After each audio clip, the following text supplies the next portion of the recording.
Hello, my name is Bob Wiedefeld, and I am the faculty member teaching the Personal Finance and Investments course for both Prince George's Community College and Howard Community College at the Laurel Center, starting later this month. If you don't remember anything else that I say during this short video, please remember the following. Do not show up for class on Friday evening, the 8th of March. The schedule lists that date as the first day of class, but actually it's 2 weeks before the first day of class. I'll explain why in a second. The actual first day of class will be Friday, March the 22nd, 2013.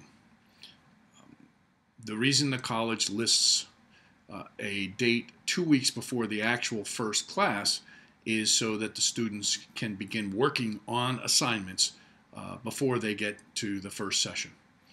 So again, do not show up for class at the Laurel Center on Friday the 8th of March. What I'd like to do is to talk about a couple of the basics of the course so that you can get yourself ready. We will meet on Friday the 22nd of March and Saturday the 23rd of March for our first weekend together. We will then skip a weekend, then we'll meet the following weekend on Friday night and then Saturday. We'll skip a weekend and then we'll meet the following Friday night and Saturday. So you will have 2 full weeks in between each session in which to do 2/3 of your homework, the reading in the textbook, and any other assignments that are assigned. The 2 weeks between the 8th of March and the 22nd of March, you will complete the first third of the textbook. So that's your first assignment. Read and comprehend the first 1/3 of the textbook before you show up for class on the 22nd of March. You will have, this is not meant to scare you off, I don't want anybody dropping the course because of this, but you will have a reading comprehension assessment, a test if you will, at the very beginning of our first Friday evening together. The test will cover the first third of the textbook, the chapters that are in the first third of the textbook. It will be a multiple choice test, and it's designed to see how much of the reading that you've done you actually comprehend. There are a couple of reasons for this. First of all, invariably, I've been teaching weekenders for 10 years, and invariably students show up, they don't even have their books, let alone having done any reading up to that point. There's no way that we can get through all of the material in this course with students that haven't even read the material before they come into the first night of class. So the reading comprehension test, first of all, is designed to make sure that you read the material before you come in to the classroom. The second reason for it is for you to get an idea of how well you have comprehended the material. Many students simply don't have the reading comprehension skills to be able to retain and understand the material when they read it. So once you take this test and you get it back, you'll get an idea of how well you were able to perform that function. And we'll talk in class a little bit about some tips on how to do a better job of that if you need it. The textbook for the course. This is extremely important. The textbook for the course is written by author J. Cowan, K-E-O-W-N. It's called Personal Finance, Turning Money into Wealth, and it is the 5th edition. Now, and it looks like this.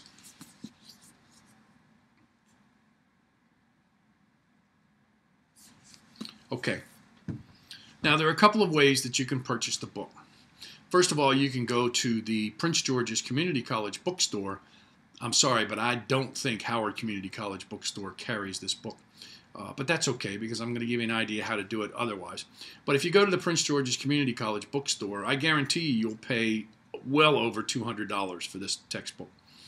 And they may have an edition later than the 5th edition. If I failed to mention that when I held the book up, we are going to use the 5th edition, regardless of what the latest edition of the book is. And there's a reason for that too.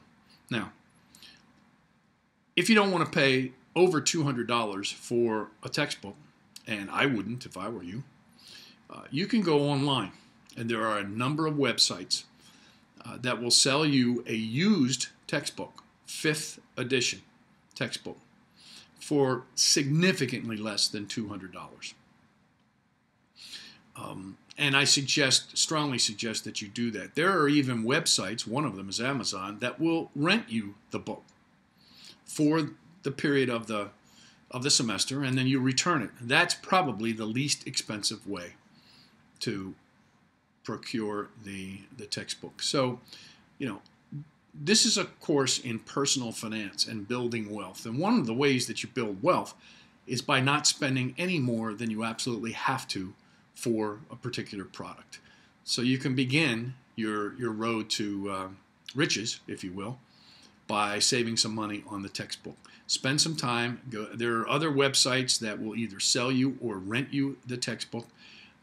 Do not get any edition other than the 5th edition, however. Have the book. You can have the book overnighted to you.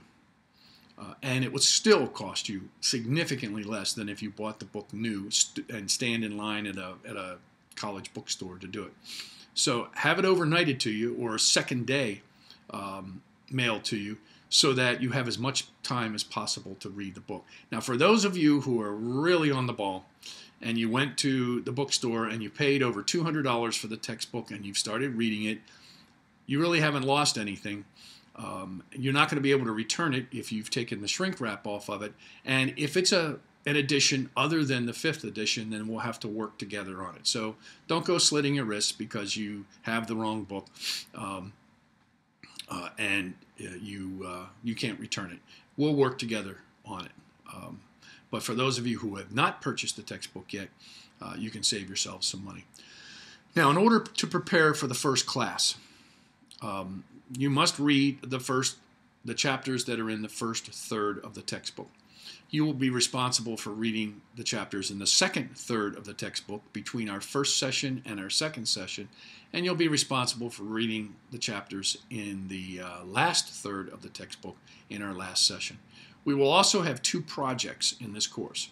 There's a lot of work that's going to go into this course, so you need to clear your calendars so that you can complete all of the assignments. The 2 projects I will explain during the first night of class, and each project is designed to prepare you for the discipline that you need to begin your trip to wealth, to building wealth.